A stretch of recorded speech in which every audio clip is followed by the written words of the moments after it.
Hi everyone, I hope you're doing well. Welcome to the first episode of my design diaries. I have done a few design vlogs and design with me videos in the past, and a lot of people seem to really enjoy them, so I thought I would turn this kind of into a series and show you more of the behind the scenes creative process of specific projects or products. I will say though, I have started several series on this channel, and I might do like 1 or 2 episodes, maybe 4 or 5 episodes if we're lucky, and I just never go back to it. So yes, I am very self-aware that I have commitment issues in this sense, and this might be the one and only episode of my design diaries, but we will see. Anyways, the focus of this video is going to be the 2027 collection, which I am trying to get a head start on so that we don't have like a repeat of last year where I was just rushing from morning to night working on the 2026 collection. Every month has a different color palette and different theme, and there is also an overall theme that ties all 12 themes together. I won't be sharing what the overall theme is, and in this video I will be working on the artwork for one specific month. What I can tell you is that I'm going to go back to my usual digital art style. As some of you might know, the 2026 collection was kind of the oddball where I hand painted everything with watercolor on paper and then scanned it into the computer. I really did enjoy illustrating that collection, and I am really proud of how it turned out. Prior to revealing that collection, I did fully expect that it wouldn't be everybody's favorite just because it is such a big change in style. Anyways, as I said, I am going back to my original style, and this is for a few reasons. The first reason is, even though I had a lot of fun illustrating all of the clip art, I was also under a lot of pressure. So I think I want to keep watercoloring something that I do on my own terms. So whenever I have time and whenever I have an idea. The second reason is that some customers mentioned the pencil lines not being dark enough, and it makes it hard for people to see the numbers and the text. So yes, when customers brought this up last year, I made a mental note to myself that for this year, if I do another watercolor set, I would have to digitally darken all of the lines. But the trouble is, with watercolor, I want things to be light and whimsical, so I feel like it would just be clashing a little bit. And the third reason is that I just tend to go through phases with my art. Sometimes I am super into neutrals and muted colors, other times I'm really into nature, and currently I guess I'm just more into some brighter colors and unique color palettes, and that is what you will see in the 2027 collection. Alright, hi everyone, welcome to my computer. I have nobody to blame except for me, but I have not been sticking to my 2027 collection schedule, which I set for myself at the beginning of the year, but that's okay. Something that I'm trying to be better at is to not have a all or nothing mindset where if I'm behind on something, I don't want it to kind of intimidate me, and I just keep putting it off until it is basically a mad rush at the end. So yes, even though I'm behind currently, I'm going to just continue forward, because whatever I don't do now, I will have to do in the future anyways, but just under an even more stressful circumstance. All that is to say, I'm going to be working on the 2027 collection today. Alright, these are some of the sketches that I just finished. I love this emoji. What is the meaning of life? Anyways, I have some main larger emojis, and then I have some small/medium ones. I also have some medium-sized doodles like the frogs and the lantern. These are the elements that I would use, for example, on the decorative boxes, also on the doodle sticker sheets. And then these gray squares are gonna be the small doodles. The thing is, even though you can scale things up and shrink things down to create doodles of all different sizes, in most cases I actually redraw the doodles for whatever size that we do. This is because for a larger doodle, I can add in more details and make it look really nice, but oftentimes the details actually end up making the doodle look really muddy. And conversely, if I have a smaller doodle and I scale it up to a larger doodle, it is going to look really plain and boring without all of the added details. So yes, that is why I kind of tailor my artwork for whatever the end product is going to be. So for larger doodles, I put in more time to detail everything. And for smaller doodles, I tend to simplify details. And you would think that like smaller doodles would take less time to do, but I actually don't find too big of a difference because the forfeited time of detailing stuff, I probably spend it on like trying to figure out how to convey a similar idea but with less details. That is why you might see me draw the same subject multiple times and in different styles. So whenever I start on a new collection, I feel like I get the initial inspiration in one of two ways. The first way is I have a specific theme in mind. So for example, the theme is a library. So then I kind of start brainstorming what sorts of things are related to libraries. Things like books, bookshelves, maybe like an armchair. And then from there, I think about what kind of feeling I want to achieve with this collection, and then maybe like what season this collection is for. That is how I kind of come up with the color palette. So if it's like a cozy autumn library theme, then I would use a lot of dark browns, maybe like a mustard yellow, olive green, and so on. But if it's like a spring library theme, then I would do a lot more pastels. So yeah, the first route is I start off with a theme and then I work my way to the color palette. The second method is I start off with the color palette in mind, and then I kind of brainstorm a bunch of themes that I feel like I could see working with this color palette. This pond theme has ponds, obviously, but also I'm gonna add frogs, ducks, a lot of wild flowers. I also want to include a lantern, but I don't really know how to draw a lantern, so I will come back to that. Also dragonflies, and also because the washi is called Pondering Pond, which I am very proud of this name that I came up with, to kind of tie in the word pondering, which is like to think about stuff. I thought it would be a good idea to incorporate some books, and also this emoji that is like questioning the meaning of life.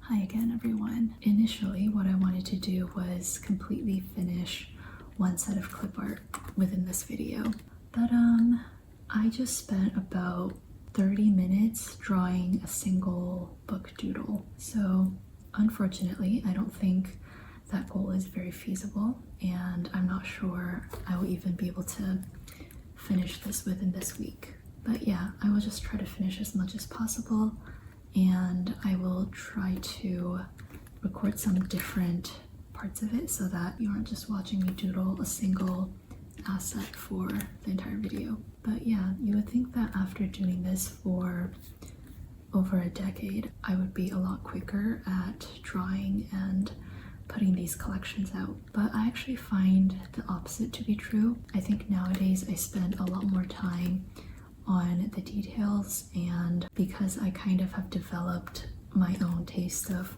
what I think looks good and what I think doesn't look good, I also just like spend more time perfecting things, or maybe not really perfecting, but tweaking things. And so consequently, I feel like I actually spend a lot more time on drawing these days.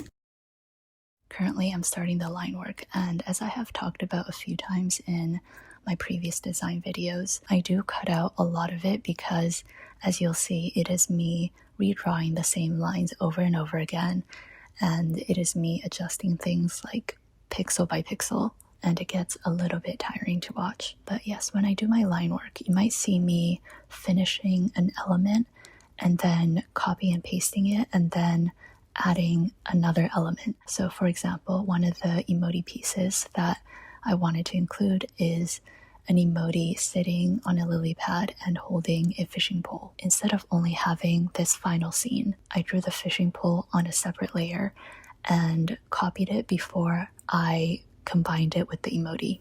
After I combined the fishing pole with the emoji, I copy and pasted it again. And then after that, I added the lily pad. And the reason why I do this is because sometimes on a decorative box or a label, I might want to just use the fishing pole as one of the decoration, and I don't want the emoji. This just saves me a lot of time later on, so I don't have to draw another fishing pole by itself. And yeah, throughout all of this, I'm constantly thinking about things like having emojis that are facing front, that are facing left, facing right, emojis who are sitting down, laying down, standing up, ensuring that two emojis that are both looking left, they don't have the same expression. I need small doodles that I can use to decorate labels and half boxes with, and larger doodles as statement pieces. This is all that is running through my head as I'm working on these collections. I use several different drawing programs, but the one that I'm currently using in this video is called 괡ɪᴛဃ. I will be honest, I don't think it is the most professional program, and it is lacking a lot of features that I wish it had. But the reason why I use it is because simply I have used it since I was like 10 years old, and because I've used it for so long, I'm just used to it. This program does have kind of like a scratch pad on the top left. That is where I often put my color palettes, so I can easily color pick from it and color in all of the line work. Oh, and for most of the video, you'll see that the canvas is a white background. But because I often design in the evening, sometimes you might see me change the background to like a dark gray. This is similar to like your computer having a dark mode, so it's easier on the eyes. When I do my color work, I actually revert back to white because I find that if it's like a light gray or basically anything other than white, it kind of distorts my perception of the colors that I'm using. This actually became a problem. I can't remember for which project, but because I had a gray background while I was coloring at night, when things printed out, it was like much darker than I expected.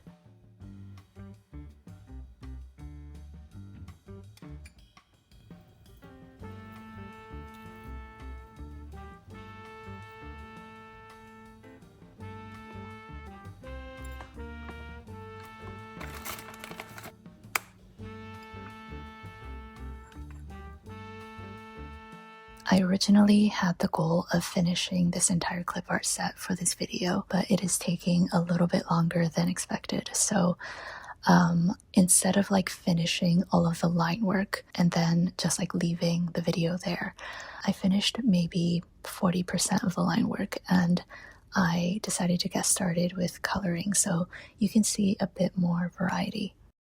As you can see, even though I didn't finish all of the line work yet, I jumped into coloring. I think this color palette is really fun, especially with a bright reddish orange, which I feel like I don't really play with reds and oranges enough. Also, this like orchid purpley pink color is really pretty as well.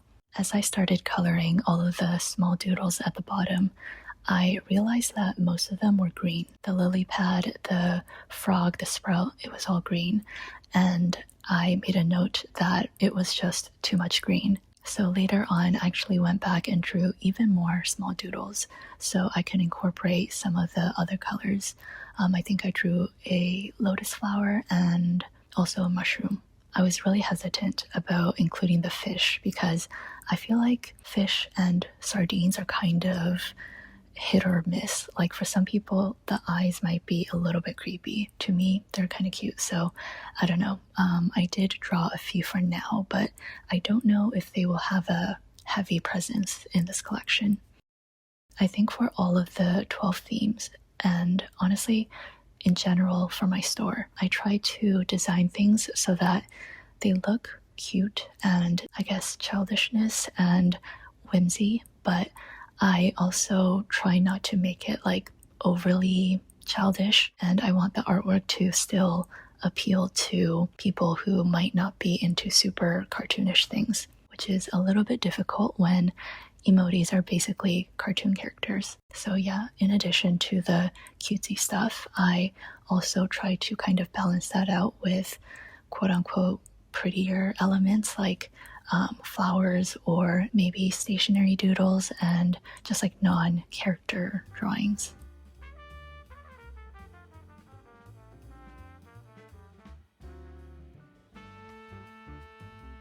Just to show you some of the completely realistic behind the scenes. Here I am taking a break so that I can make dinner, and my dinners are usually what I call a veggie slop. Very, very appetizing. So yeah, usually on the weekends I chop up a bunch of vegetables. I call it like ingredient prepping, and I just throw whatever I'm in the mood for in a pan with seasonings. And sometimes I have other proteins meal prepped and I will add that in as well. And then I just like add in some egg whites, and that is my veggie slop. Oh, and another reason why I always copy the line work whenever I finish, apart from just like it's always good to keep a backup, for things like the emoji that is reading, I colored the book in with the burnt orange color, just because I thought it looked the best. But when I actually go to use this clip art and put the sticker kit together, maybe with whatever background color I picked, the orange won't work, and I will feel like a blue book would be better. If I end up making that decision, then I can take the saved line work and recolor it with blue. I think with design work, I have two different types mainly. One is where I'm actively drawing stuff, similar to what you have seen basically this entire video. The other is more so making like mock-ups and listing photos and website graphics. So yes, after quite a few hours of illustrating, sometimes I do need to take a break and maybe work on something like creating some mock-ups for the newsletter banner. This still takes some brain power because I need to think about what obviously would look good, but it kind of gives my hand and wrist a break because I get to use a mouse instead of my drawing tablet. And I guess I get to also give my creative brain a little break because I'm not really generating new ideas, just trying to assess what looks good. Alright, so I think this is all I have for the first Design Diaries episode. This might be the one and only episode, so thank you for watching this series. Anyways, in seriousness, if you did enjoy this and you would like to see more, I will definitely try my best to film more of these. Okay, thank you so much for watching. I hope you take care, and bye!